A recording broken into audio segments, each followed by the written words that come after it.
जय हिंद। आइए आज हम लोग देखते हैं जियोग्राफी। तो सबसे पहले समझिए कि ज्योग्राफी क्या है। यानी ज्योग्राफी के अंतर्गत हम लोग पृथ्वी का अध्ययन करते हैं। यानी पृथ्वी का अध्ययन ज्योग्राफी कहलाता है। तो सबसे पहले समझिए कि पृथ्वी कैसी है। कई लोग कहता है कि पृथ्वी की आकृति जो है गोल होती है, लेकिन पृथ्वी वाकई में गोल नहीं है। पृथ्वी की आकृति जो है जियोड होती है, यानी टेढ़ा अचकल पचकल। जिस तरह आप अपने शरीर के फेस पर देखिएगा, मुंह पे देखिएगा, तो नाक जो है उठा हुआ रहता है, आंख धंसा हुआ रहता है, ये दाढ़ी निकला हुआ रहता है, ऊपर से बाल है, इधर बाल उल रहता है। उसी तरह जो है इसकी आकृति जो है यानी गोल नहीं होती है, जियोड होती है। देखिएगा जब पृथ्वी पर देखिएगा, कहीं पृथ्वी के कहीं जगहों पर देखिएगा तो हिमालय उठा हुआ है, प्रशांत महासागर धंसा हुआ है, कहीं रेगिस्तान है, कहीं मैदानी क्षेत्र है। तो पृथ्वी वाकई में क्या होती है, गोल नहीं होती है। इसकी आकृति जो है जियोड होती है, यानी ये अचकल पचकल धसकल होती है। अगर नॉर्मल भाषा में बोल सकते हैं गोल है, लेकिन वाकई में अगर रियल में पूछा जाए तो इसकी आकृति कैसी होती है, जियोड होती है, यानी गोल नहीं होती है। ज्योग्राफी के अंतर्गत हम लोग इन 5 चीजों का अध्ययन करेंगे, यानी पढ़ेंगे। पहला एस्ट्रोनॉमी के बारे में पढ़ेंगे, उसके बाद जियोलॉजी के बारे में पढ़ेंगे, उसके बाद टोपोग्राफी के बारे में पढ़ेंगे, उसके बाद वर्ल्ड ज्योग्राफी के बारे में पढ़ेंगे, उसके बाद इंडियन ज्योग्राफी के बारे में पढ़ेंगे। जियोलॉजी, टोपोग्राफी, वर्ल्ड ज्योग्राफी और इंडियन ज्योग्राफी जो है ये ज्योग्राफी के अंतर्गत आ जाता है। और तो सबसे पहले हम लोग पढ़ेंगे इसमें एस्ट्रोनॉमी के बारे में। तो सबसे पहले समझिए कि एस्ट्रोनॉमी क्या है। तो अंतरिक्ष का अध्ययन एस्ट्रोनॉमी कहलाता है, यानी ब्रह्मांड का अध्ययन जो है एस्ट्रोनॉमी कहलाता है।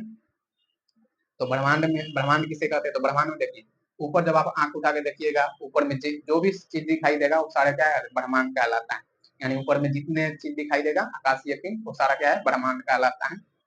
ब्रह्मांड में जो है कई लाख करोड़ जो है, कई अरब लाख करोड़ जो है तारे होती है। यानी तारों के से मिलकर हमारा क्या रहता है, ब्रह्मांड बना रहता है। यानी ब्रह्मांड में 100 अरब आकाश गंगा है, और 100 अरब आकाश गंगा में जो है, प्रत्येक आकाश गंगा में जो है 100 अरब तारे हैं। यानी अगर ब्रह्मांड में आप तारों की संख्या निकालना चाहिएगा तो आपका संख्या हो जाएगा आपको 100 अरब आकाश गंगा, और 100 अरब जो है आकाश गंगा में जो 100 अरब तारा हो गया। यानी ब्रह्मांड में जो 100 अरब क्या होता है, आकाश गंगा होता है, और प्रत्येक आकाश गंगा में जो है 100 अरब तारे होता है। यानी तारों की संख्या आप निकालना चाहिएगा तो 100 अरब गुने 100 अरब कीजिएगा, जितना आ जाएगा वो आपका तारों की संख्या हो जाएगा। तो ब्रह्मांड में हम लोग किसका अध्ययन करेंगे, तारों का अध्ययन करेंगे। तो सबसे पहले समझिए कि तारा क्या होता है। तारा वैसा आकाशीय पिंड जिसके पास अपनी ऊष्मा और प्रकाश होता है, वह तारा कहलाता है। यानी तारा के पास अपनी ऊष्मा और प्रकाश होता है, इसलिए वह क्या होता है, चमकता रहता है। पृथ्वी के पास अपना ऊष्मा और प्रकाश नहीं है, इसलिए पृथ्वी नहीं चमकता रहता है। सूर्य के पास अपनी ऊष्मा और प्रकाश है, इसलिए वह चमकता रहता है। यानी सूर्य क्या है, वह भी एक तारा ही है, लेकिन वह तारा से कुछ अलग था, इसलिए उसका नाम तारा से हट करके सूर्य रख दिया गया। जिस तरह आप अपने घर में देखिएगा, जब छोटा लड़का रहता है उसका नाम जो है प्यार से जो है बाबू सोना रख दिया जाता है, सबसे अलग। उसी तरह जो है सूर्य का नाम जो है अलग रख दिया गया है, तारा से हट करके, क्योंकि वह तारा में ही सबसे अलग था। तो सूर्य भी क्या है, एक तारा है। तो सबसे पहले समझिए कि तारा का निर्माण जो है कैसे होता है।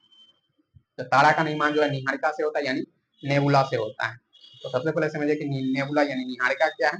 यानी निहारिका जो है यह गैसों का बहुत बड़ा बादल होता है। निहारिका जो है यह गैसों का बहुत बड़ा क्या होता है, बादल होता है। जब इसमें नाभिकीय संलयन होता है तो यह जलने लगता है, और वही जलता हुआ पदार्थ जो है तारा कहलाता है। तारा का निर्माण कैसे होता है, निहारिका में होता है। कैसे होता है, जब उसमें नाभिकीय संलयन होता है तो वह जलने लगता है, और वही जलता हुआ पदार्थ क्या कहलाता है, तारा कहलाता है, यानी स्टार कहलाता है। निहारिका को नेबुला कहते हैं और इसको स्टार कहते हैं। आप समझिए कि तारा में जो है नाभिकीय संलयन होता है। नाभिकीय संलयन के दौरान जो है इसमें हाइड्रोजन का संलयन किसमें होता है, हीलियम में होता है। जब तारा में नाभिकीय संलयन होता है उस दौरान जो है हाइड्रोजन का संलयन किसमें होता है, तो हीलियम में होता है, जिससे ऊष्मा और प्रकाश निकलती है। इसमें जो टेम्परेचर जो है, तारा का टेम्परेचर जो है 6000 डिग्री सेल्सियस से अधिक होता है। तारा का टेम्परेचर कितना होता है, 6000 डिग्री सेल्सियस से अधिक होता है। इसीलिए इसमें ईंधन जो है प्लाज्मा अवस्था में होती है। प्लाज्मा अवस्था जब 6000 डिग्री सेल्सियस से ऊपर जब जाता है तो उसे प्लाज्मा अवस्था कहते हैं। इसमें तारा में ईंधन किस रूप में रहता है, तब प्लाज्मा अवस्था में रहता है। तारा का टेम्परेचर कितना होता है, 6000 डिग्री सेल्सियस से अधिक होता है। तारा का रंग जो है, यानी कलर जो है, यह पृष्ठ ताप पर निर्भर करता है। अगर पृष्ठ ताप जो है 6000 डिग्री सेल्सियस होगा तो तारा का रंग कैसा होगा, लाल होगा। अगर 6000 डिग्री सेल्सियस से अधिक हो जाएगा पृष्ठ ताप तो तारा का रंग कैसा हो जाएगा, श्वेत होगा। अगर पृष्ठ ताप जो है कई लाख डिग्री सेल्सियस हो जाएगा तो तारा का रंग कैसा हो जाता है, नीला हो जाता है। यानी तारा का रंग जो है वाकई में वास्तविक में इसका रंग कैसा होता है, नीला होता है। तो इतना समझ में आ गया। तो इससे आगे हम लोग नेक्स्ट वीडियो में देखेंगे। तो आज के लिए इतना ही, मिलते हैं नेक्स्ट वीडियो में। जय हिंद।